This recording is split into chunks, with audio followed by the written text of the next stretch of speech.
So you're thinking about moving to the Hartford suburbs. Maybe you've got eyes on places like Glastonbury or West Hartford, Simsbury, Avon. Or maybe you're still in that early research mode, just trying to figure out whether this part of Connecticut is actually a good fit for you and your lifestyle. And listen, I love living here. My family loves living here. A lot of my clients end up absolutely thriving here. There's so much to love about this area, but here's the truth most real estate agents won't say out loud. The Hartford suburbs are not for everyone. Some people move here and instantly feel at home. Others, they last a year, maybe two. And then they're calling me saying, Dave, we've got to put the house on the market. This just isn't my vibe. And my goal is not to scare you away. My goal is to be ultra transparent, because the worst thing I could ever do is convince someone to move here if the area doesn't truly match who you are and what you need. I want to help you make the best decision for you. So today, I'm breaking down the 5 biggest reasons people struggle living in the Hartford suburbs. The things that catch people off guard, frustrate them, or that they wish they had understood better before moving here. And I'm also going to give you a few bonus reasons that even longtime locals complain about, but rarely talk about publicly. And if you stick around to the end, I'm going to tell you one thing people complain about more than anything else. The thing that almost everyone struggles with at first, but they still end up loving about living here once they settle in. So if you're thinking about moving here, this might save you a lot of time, money, and stress. All right, let's get into it. Hey, I'm David Constant, local real estate agent here in Hartford and host of Living in Central Connecticut. Every week, I help families relocate here from New York, Boston, California, Texas, Florida. And one of the things they always tell me is they want the real picture, not the brochure. That's what this video is. And if you also want additional local insights, hit subscribe and let's jump in. Reason number 1, the cost of living will definitely surprise you. All right, let's start with the big one, the one that surprises people the most when they move here. And that's the cost of living. Now look, Connecticut is absolutely less expensive than New York City or Boston, no question about it. If you're moving from Brooklyn or Cambridge, you're going to feel like you've just gotten a raise. But compared to most of the country, yeah, Connecticut is definitely not cheap. And it's not usually one thing that hits you. It's everything kind of stacking on top of each other. Let me walk you through exactly what I mean. Property taxes. These hit harder than people expect. This one surprises every relocation client. Like most states, property taxes here vary by town, but in Connecticut, that variation can be huge, even between neighborhoods just a few minutes apart. Each town sets its own mill rate, its version of a tax rate, so the same exact house, same square footage, same layout, can have a very different annual tax bill, simply because it sits on the other side of a town line. I've shown buyers a home with taxes around $6,000, and then literally 10 minutes away, same exact home, $9,000, sometimes $12,000 for the same profile. And every time I hear, wait, that's per year, right? Yes, annual, and yes, I double check. Those tax differences can shift your monthly payment by hundreds of dollars, which means they can change what you can afford and what you can't, and even which towns make sense for your budget and lifestyle. Next up is childcare, and here's where it gets personal. If you've got young kids, I'm just going to be really honest with you. Childcare here is expensive.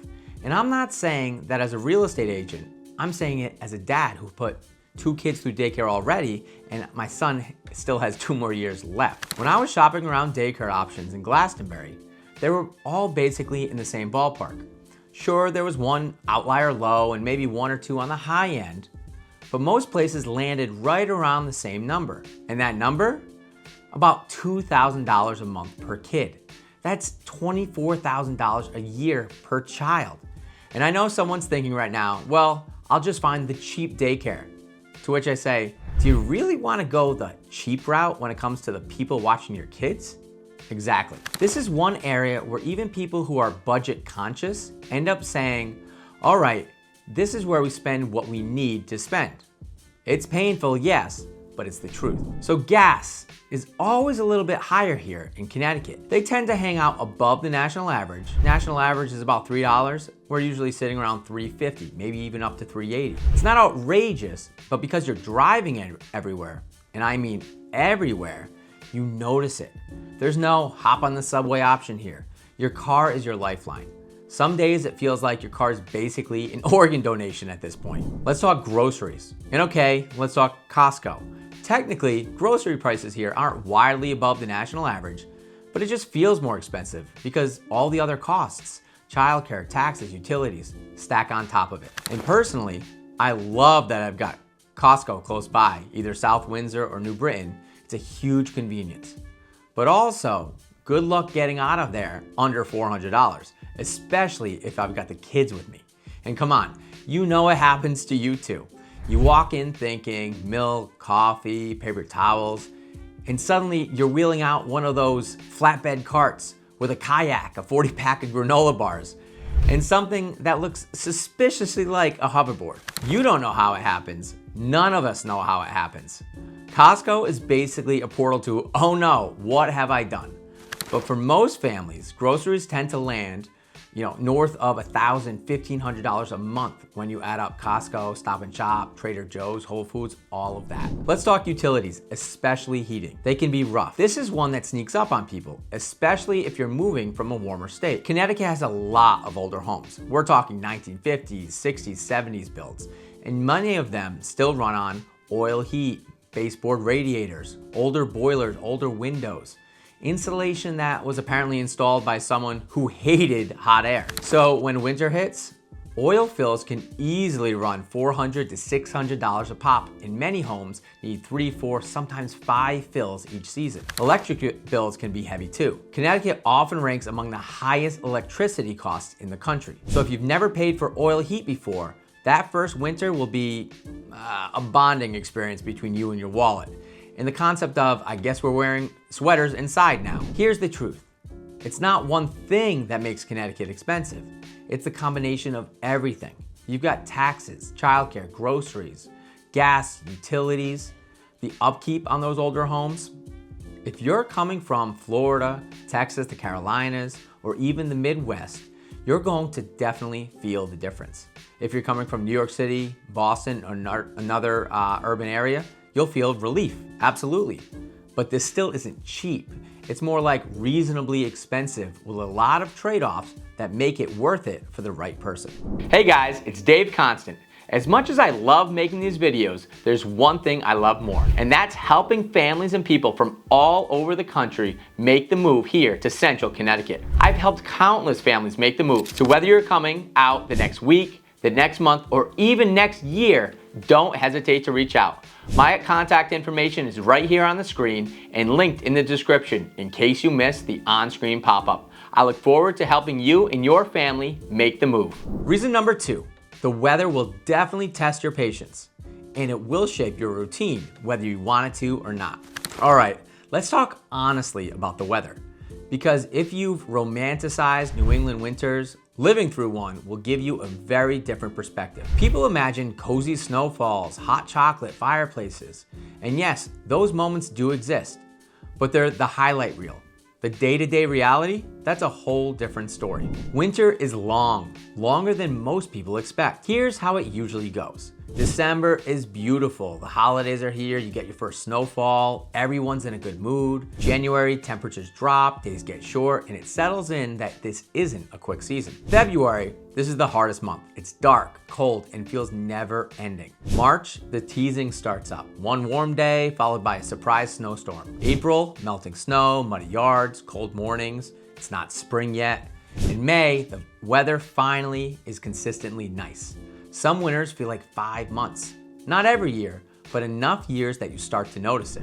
Snow removal becomes part of your lifestyle. If you move here, snow isn't an event, it's part of your routine. You will definitely shovel, you will snow blow, you'll scrape ice off of your windshield when you're already running late. You'll salt the walkway, salt the driveway, shovel the steps. You'll dig out the mailbox. And yes, you will learn the pain of clearing the end of your driveway after the town plow comes by and buries it again. If you hire a plow service, think anywhere between $400 and $700 per season, maybe more. It's manageable, but it's definitely a commitment. And winter driving is something you learn, not something you know.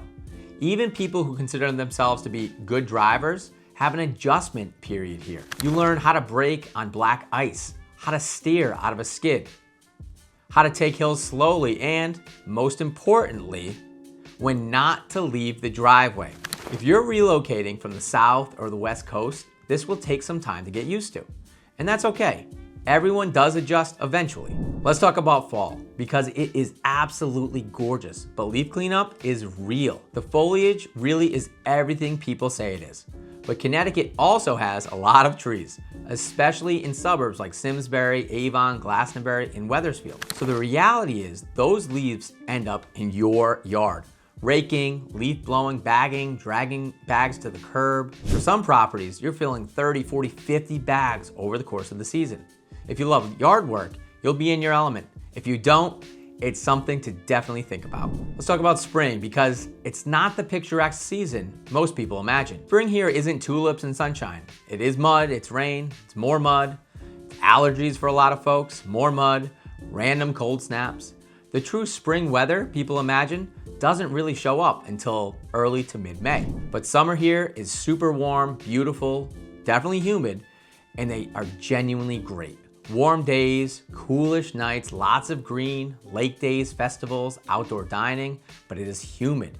You'll see temps in the high 80s, humidity in the 70 to 90% range.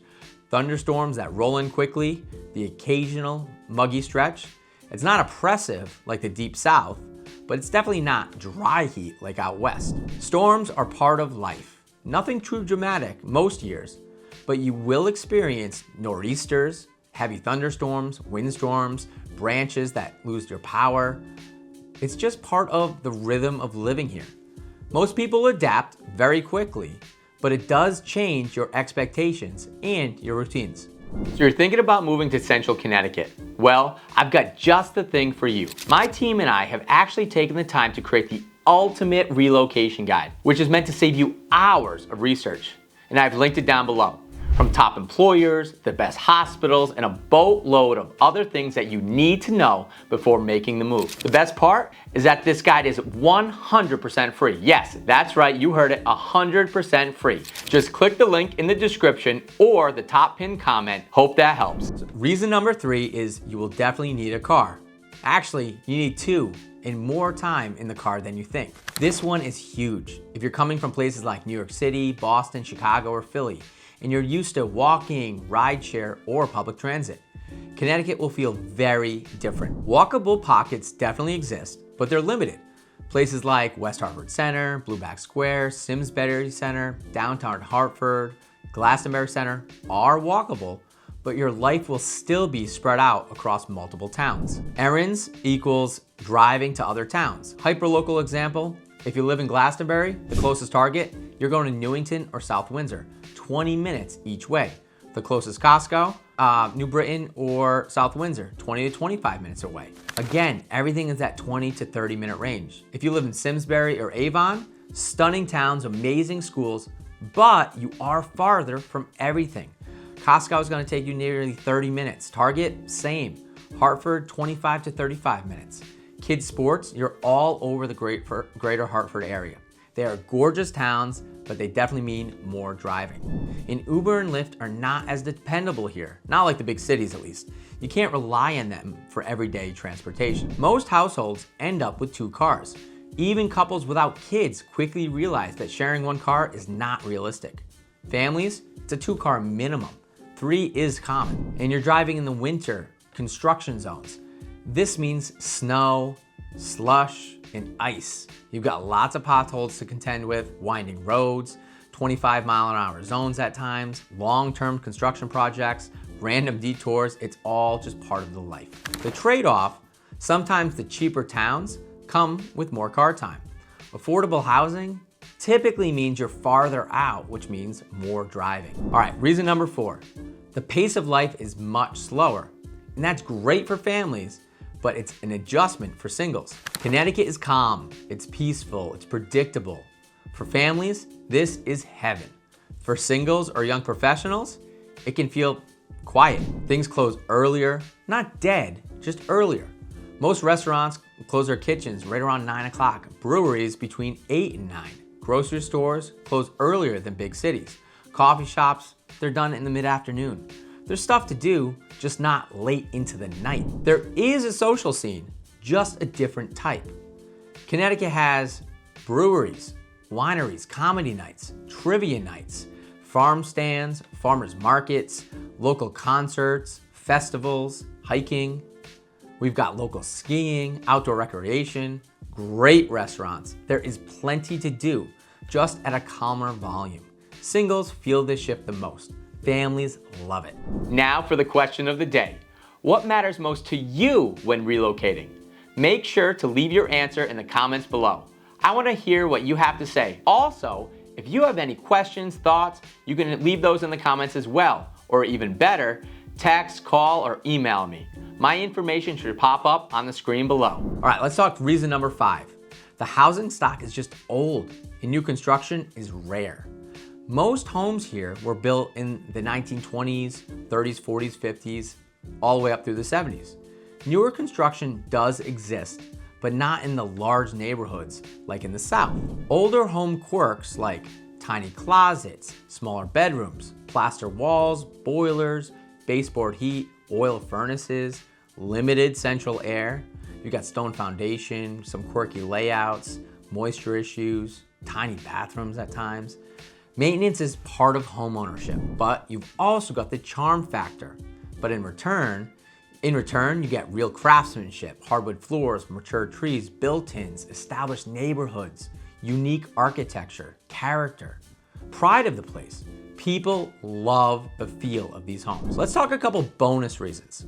Up first is Bradley Airport is not the major hub that you get in some other cities. It's clean, low stress, but it doesn't have the major hub level flights. You'll notice fewer direct flights, fewer West Coast options, and limited international routes. Prices will probably be higher during peak travel. It's great for day-to-day flying, but limited for frequent travelers. Another bonus reason you might not be the right fit for you, big city entertainment is limited. Like I mentioned before, there's lots to do in Connecticut, but not the density of late night energy of the New York Cities or the Bostons, or honestly even Fairfield County.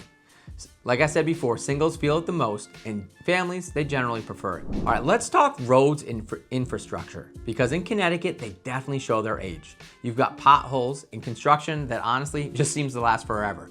Storm debris, narrow historic roads, and power outages are pretty common around here, especially in the winter. But on the flip side, you also get these amazing New England drives. Well worth the scenery. But here's the funny thing.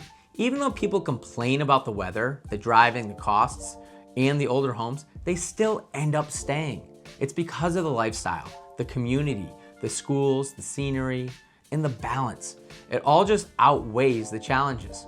So if you're thinking about moving to the Hartford suburbs and you want someone who's going to give you the real picture and help you find the right fit, reach out to me anytime.